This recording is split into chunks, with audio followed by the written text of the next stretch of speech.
அடியன். ஆழ்வார் எம்பெருமானார் ஜீயர் திருவடிகளே சரணம். ஆழ்வான் பட்டர் திருவடிகளே சரணம். ஆச்சாரியன் திருவடிகளே சரணம். ஸ்ரீமதே ராமானுஜாய நமஹ. அடியன். இன்னைக்கு சம்ஸ்கிருதத்தில் ஒரு சுபாஷிதம் பார்க்கலாம்.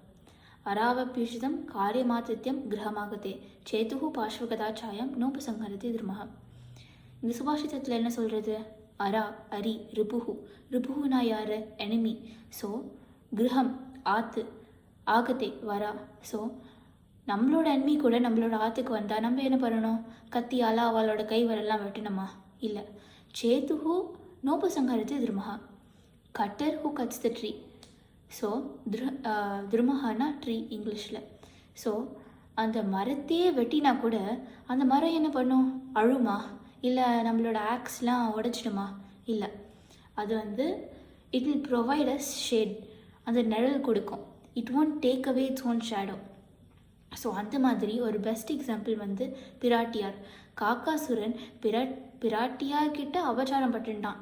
ஆனால் பிராட்டி அவனை ரட்சித்து பெருமாள் கிட்ட அவனோட மோட்சத்துக்காக பிரார்த்தித்தாள்.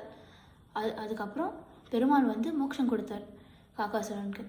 ஸோ அதே மாதிரி we should take Pirattiyar as an example to treat everyone with kindness whether there are enemies or not. எனிமியாக இருந்தால் கூட பரவாயில்ல, ஆனால் அந்த கைண்ட்னஸ் கொடுக்கணும். அதிதி சத்காரக. அந்த கைண்ட்னஸ் கொடுத்தா தான் நம்மளுக்கு காக்காசுரன் மாதிரி மோட்சம் கிடைக்கும்.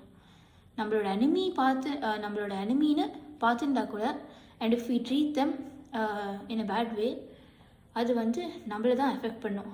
அப்படின்னு ஆழ்வார் எம்பெருமானார் ஜீயர் திருவடிகளே சரணம். ஆச்சாரியன் திருவடிகளே சரணம். ஸ்ரீமதே ராமானுஜாய நமஹ. ஆழ்வான் பட்டர் திருவடிகளே சரணம். அடியன்.